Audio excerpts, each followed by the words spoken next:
What's going on, guys? Today I'm going to be talking about the 4 common mistakes people do make when moving to Canada.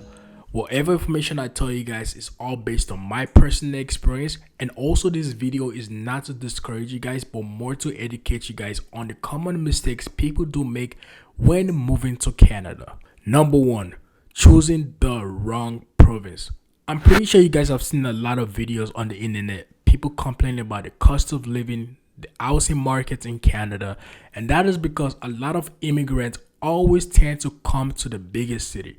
Although there's a lot of opportunity in the biggest city, but because of the population, things are more expensive. So my advice, if you are trying to come to Canada, go to a city or a province whereby the population is not that large.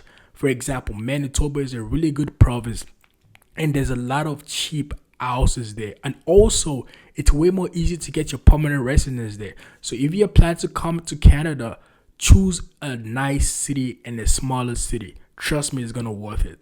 Number 2, choosing the wrong program in school.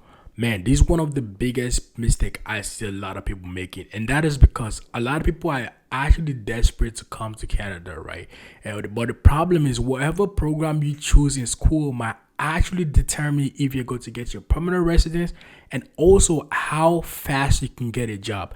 And you don't want to be in a situation whereby you spend a lot of money as an international student, and after graduating you cannot get a job or get your permanent residence. So whenever you're trying to choose a program, make sure you choose a program that is high demand in Canada. For example, healthcare is a really high demand skill in Canada.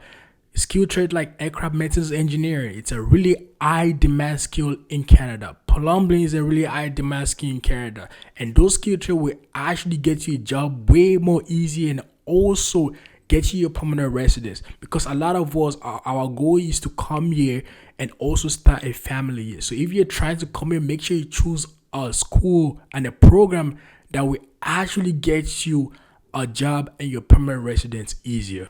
Number 3, coming to Canada with no plans.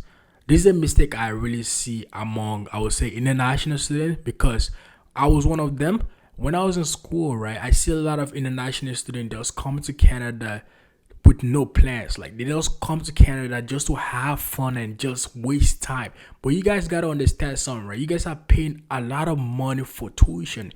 And a lot of us, our parents back home are not that rich. They had to make a lot of sacrifice to get us here. So when you come to Canada with no plans, you don't have a goal here. There's a lot of opportunities for you to live a good life.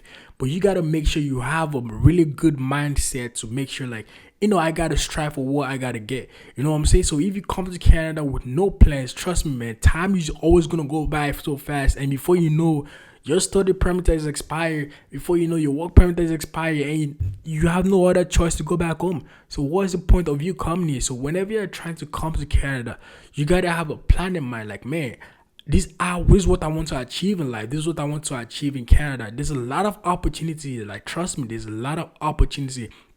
All you got to do is get up every morning and strive for it. So if you guys are coming to Canada, make sure you have a plan in mind. Make sure you have a plan that, man, this is what I want to achieve here. This is what I want to get. Although things might be a little bit difficult, but trust me, it is possible. Number 4, not having a job offer. This one is more focused on people that come to Canada with their family. I've actually heard personal stories from a friend of mine. So basically, this guy, he saved up a lot of money back home, and he thought the money was gonna be enough for him to stay for 4 or 5 months. But the problem is things are really expensive now. So for me, it's you coming to Canada with no job offer with your family, and you are only depending on your savings. The guy actually spent all his savings within 2 months, and that is because things are really expensive. So my advice is, if you're coming with your family, you want to make sure you have a job offer that can actually sustain you, or that can actually get you a continuous income. Because if you're actually depending on your savings back home, trust me, things are really expensive here, and before you know, within 2-3 months, your money is all done. You know what I'm saying? So if you are planning to come to Canada, I would say with the family, make sure you have at least a job offer for at least one person, so that way you guys can have like a continuous income plus your savings, within a year you can actually sustain yourself. So those are my few points and a few mistakes I see a lot of people actually making when it comes to Canada. Like I said, this video is not to discourage you guys, but more to educate you guys on the common mistakes. I try to make it as fast as possible, straight to the point. So yeah, if you guys have any more questions, let me know down in the comment. Let me know that in the comment section. I appreciate when you guys ask me more questions, and do not forget to like, share, and subscribe. Love you guys.